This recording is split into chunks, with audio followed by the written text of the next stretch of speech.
Hello everyone, welcome to another bad movie review with the Unsavory Heroes, where we watch bad movies so you don't have to. I'm Thadakanda, and today we take a look at what might have happened to the movie industry if Jaws was not as good as the original, and instead started out with the quality of maybe part 3. Well, you're about to find out, because this week we take a look at a blatant ripoff of the classic with a phenomenal film in its own right, The Last Shark.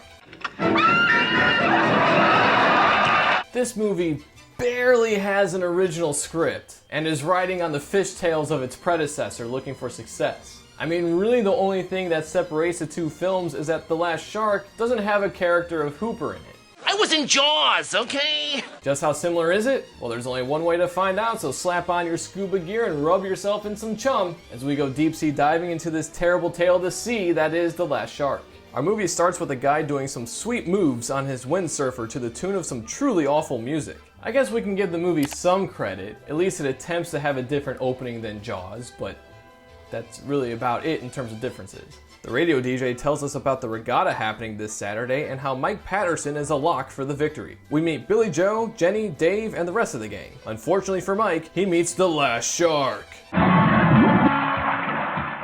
I love how the music just abruptly ends. There's no fade out, there's no segue to get you into the next scene, it just cuts and goes. We cut to Peter Benton, a man who spends his time writing about sharks. His wife Gloria reminds him of a committee meeting just before Jenny and her friend give him the news about Mike missing. We cut to these quick shots of Peter, Jenny, and Dave on a boat before being introduced to our first mighty mustache of the movie, Matt Rosen. All great men have mustaches, Frank. Ron Hammer, playing the part of Quint, scoops up part of Mike's board. Did they even try to have differences between the two characters? I mean, everything about this guy is Quint, even down to the hat. Back at the party, the editing in the beginning of this movie is just all over the place. We finally meet William Wells, who's also running for governor. He's chatting with Paul, and he informs Gloria and the audience about how much they're depending on Peter to help with the regatta. We don't know why. All we know about him is that he's a writer, so why is he so important? Bob and Jimmy set up their shooting schedule, and Wells makes it known he's relying on the newsman. Something about this scene just makes me incredibly thirsty. I could really go for a crisp, refreshing carbonated beverage right now. Pepsi, please. Back on the boat, Ron tells Peter about how sharks will go looking for more once they get the taste of human flesh. The smaller boat gets rocked by the shark, knocking Jenny into the water. She escapes, this time. We need to mention the miniatures used in this movie. A+ stuff. Peter and Ron tell Wells about the potential of a shark being in the water, but no one's really heeding this warning. Peter teleports back home where he's showing what I'm guess are Mike's parents, where the chewed up board was found before getting a call about the Coast Guard finding something. Ed Clover's boat has been hauled in, and a prosthetic arm is found. That's why you always leave a note. How did this happen? Did the shark just jump onto the boat, bite Ed's body, and just leave the arm? Despite the obvious start of a shark, Wells won't give up having a regatta. However, he at least has the wherewithal to set up some safety measures. Peter shows some pictures of a great white to the guys who will be manning the lookout boats during the regatta. He eventually gives up and has Ron take over. He tells the guys to go after the base of the head and below the dorsal before going into a tirade about how dangerous a great white is. On the beach, everyone gets ready for the regatta. A bunch of people decide to go for a swim and run in slow-mo. While they're in the water, the shark rips a hole in the protective netting. At the same time, it's not really clear if they get out of the water because they know the shark is now in there with them and they're terrified, or if they've just had enough fun for the day. The regatta gets ready and our thirst for Pepsi intensifies. How long has this guy been in this box just waiting for someone to put change in? And does he sing the same song every time puts the money in the machine? And it looks like this scene takes place during the summer, so he's gotta be sweating his ass off in that thing. I can't breathe in this thing!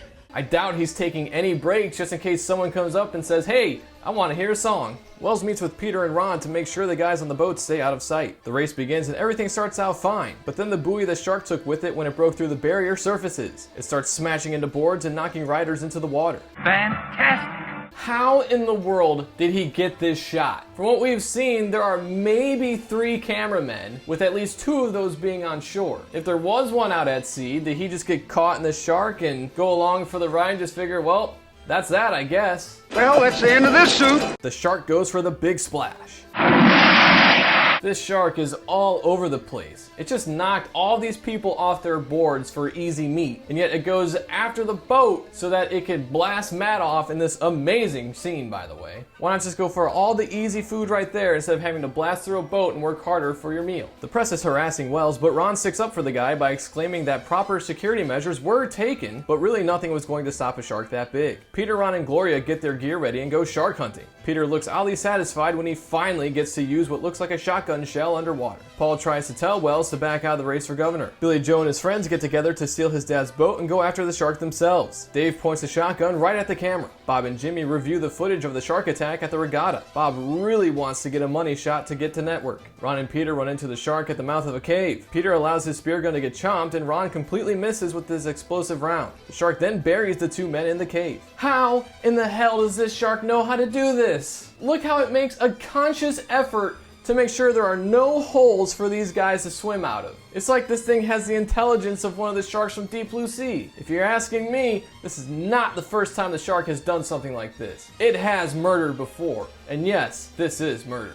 They take Ron's dynamite belt and blow the rocks away to make their escape. The rowdy kids lower some tasty meat into the water to lure the shark. The bait pole snaps free, sending the two guys into Jenny, which ends up with her falling into the water. They attempt to save her, but the shark gets a souvenir. At the hospital, Wells is not happy with his son. This kid must be made out of stone or something. Look how he just bounces back after getting slapped. It's like he's one of those boxing torsos that's made out of rubber. Peter and Gloria get the holy shit. Look at this guy's mustache and body hair. Anyway, where was I? Oh yeah, Jenny is awake and it's going to take some time for her to get used to a missing leg. Wells gets the idea to go after the shark himself and really doesn't have a clear-cut plan on what to do. He drops some bait from the helicopter and the shark latches on. If you couldn't figure out what was going to happen next, the beast starts to drag the helicopter. I mean, really, what was the plan here? Dangle the meat in the water to lure it towards shore like it was a cat with a string or something? The shark rips the machine off the helicopter, which causes Wells to fall into the water. He's able to grab the bottom with a chopper a couple of times, but alas, it's the shark that grabs hold of him. Guess he really could have used some shark repellent spray in this situation. Bernie, the ever-loyal pilot, searches for his boss, but the shark now has a taste for steel and takes the helicopter down. Bob and Jimmy have a plan to capture the shark. Does everyone have an idea of how to catch this thing? They're going to use some horse ribs. Would you eat the moon if it were made of ribs? And they're hoping to get a great shot to win an Emmy. Ron and Peter find the destroyed helicopter. Ron dives to check out the wreckage but gets caught in some cable. Peter goes in after him, but Ron gets dragged off before Peter can rescue his friend. Once again, I gotta know how a shark knew how to do this. It actively searched out the cable Ron was attached to so it could yank him through the water. I'm telling you, this is not the first time this shark has terrorized a coastal town. It has done this before. Also, why is it every time Ron goes diving in this movie, he just gets shit on? He's made out to look like a badass, but the two times we've seen him go underwater, he gets his oxygen tank separated, and now he gets dragged off by the shark and drowns. Poor guy just never had a chance in this movie. Some cowboy named Briley shows up, and it turns out he was hired by Bob to kill the shark. The creature takes the bait at the end of the pier and rips off the chunk it was attached to. I love how it's completely obvious this part of the deck was made just for this movie, or at least this shot at least. Because as you can see, there are two distinct differences between the color of the wood that is supposed to separate. Briley loses his rifle after Jimmy the cameraman bumps into him. Bob's an asshole and doesn't contact the Coast Guard. Really insensitive, Bob. The shark comes back to the floating wood and takes out Jimmy. You ain't got no legs, Lieutenant Dane. And Briley. Probably now has a taste for denim after getting a bite of Briley. Peter arrives and gets everyone off the debris, but for some reason gets on himself. The shark, once again, grabs a rope and pulls something to haul it off for a kill. After jabbing a 2x4 into the monster's mouth, Peter sees Ron's body floating around. The shark pops up and grabs Ron by the legs, but Peter is able to pull the detonator from the dynamite belt from the body. In a dramatic moment, Peter blows up the beast while jumping into the water. Once on shore, Peter and Gloria are harassed by Bob, and we get the scene that inspired the ending to Die Hard. At the end of Die Hard, the punch made sense. Holly was pissed that the reporter gave away information that put both her and John in jeopardy. But here, Peter just punches the guy because he's upset. Now, Peter, I realize you're going through some things which just happened with your friends and family, but this guy's just trying to do his job. He didn't know that Bob was the one that set up the bait on the pier, and if he did, we didn't see that on screen. Peter and the gang get into the car and drive off into the sunset. That's the last shark, ladies and gentlemen, and what a find it was. In case you were wondering, yes, this movie was sued by Universal for plagiarizing Jaws and was forced to be pulled from movie theaters. However, it still made $24 million at the box office. This movie is simply amazing. From the blatant ripoff of Jaws, to the glorious mustaches, even down to the psychopathic rage of the shark itself. For these reasons, we're going to give it a rating of 5 out of 6 beers. Yes, you heard that right. This is our highest rated film to date. We also need to add the use of miniatures and the mechanical shark that just add to how great this movie is. All of these reasons combined are why we decided to make this our top rated movie so far. That'll wrap things up for this edition of Another Bad Movie Review with the Unsavory Heroes. If you made it to this point in the video, thank you for sticking around. And if you haven't yet, make sure you hit those like and subscribe buttons below. Also, make sure to ding that bell icon to notify you whenever we post a new video. If you have anything to say about the movie, the review, or if you have any ideas of what films we should feature in future projects, make sure to leave those in the comments as well, because you know what'll happen if you don't. I'm Thadakonda signing off for the Unsavory Heroes, saying so long, and we'll see you next time here on Another Bad Movie Review.